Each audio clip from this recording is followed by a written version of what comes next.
Hyderabad Chaderghat police station పరిధిలో దారుణం చోటు చేసుకుంది. అనిల్, తన్వీర్ అనే యువకులు ఘర్షణ పడ్డారు. ఆవేశంలో అనిల్ తన్వీర్ పై కత్తితో దాడి చేశాడు. ఈ దాడిలో తన్వీర్ కు తీవ్ర గాయాలు కావడంతో ఆసుపత్రికి తరలించారు. సంఘటన స్థలానికి చేరుకున్న చాదర్ఘాట్ పోలీసులు విచారణ చేపట్టారు. ఇరు వర్గాలకు చెందిన కుటుంబ సభ్యులు పోలీస్ స్టేషన్ కు చేరుకోవడంతో పరిస్థితి ఉద్రిక్తంగా మారింది. ఇంటర్నేషనల్ కిడ్నీ రాకెట్ మాఫియాకు చెక్ పెట్టారు హైదరాబాద్ రాచకొండ పోలీసులు.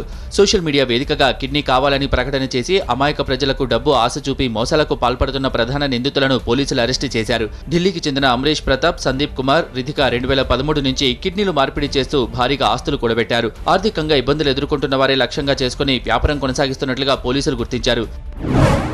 శంషాబాద్ ఎయిర్పోర్టులోని అరైవల్ ర్యాంపుపై హుండాయ్ కార్లు అకస్మాత్తుగా పొగలు అలుముకున్నాయి. దట్టమైన పొగలను గమనించిన ముగ్గురు యువకులు కారులో నుంచి కిందకు దూకేశారు.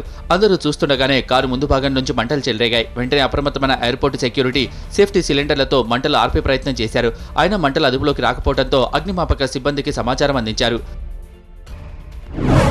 ఎవరెస్ట్ సౌత్ కోల్డ్ అధిరోహించేందుకు బయలుదేరిన గిరిజన యువకుడు తుకారాంకి శంషాబాద్ ఎయిర్పోర్టులో రాచకొండ సిపి మహేష్ భగవత్ శుభాకాంక్షలు తెలిపారు. ఆయనతో పాటు ఐఎస్ఐ అధికారి రామచంద్రు, ఐఆర్ఎస్ లచ్చిరాం, తుకారాం పేరెంట్స్, బంధువులు, మిత్రులు ఉన్నారు. పార్లమెంట్ ఎన్నికల నేపథ్యంలో హైదరాబాద్ నగరంలో తనిఖీలు ముమ్మరం చేశారు పోలీసులు. అబెత్స్ బొగ్గులకుంటలో అక్రమంగా గంజాయి సరఫరా చేస్తున్న షేక్ ఇమ్రాన్ అనే వ్యక్తిని సుల్తాన్ బజార్ పోలీసులు అదుపులోకి తీసుకున్నారు. అతని నుంచి గంజాయిని స్వాధీనం చేసుకున్నారు.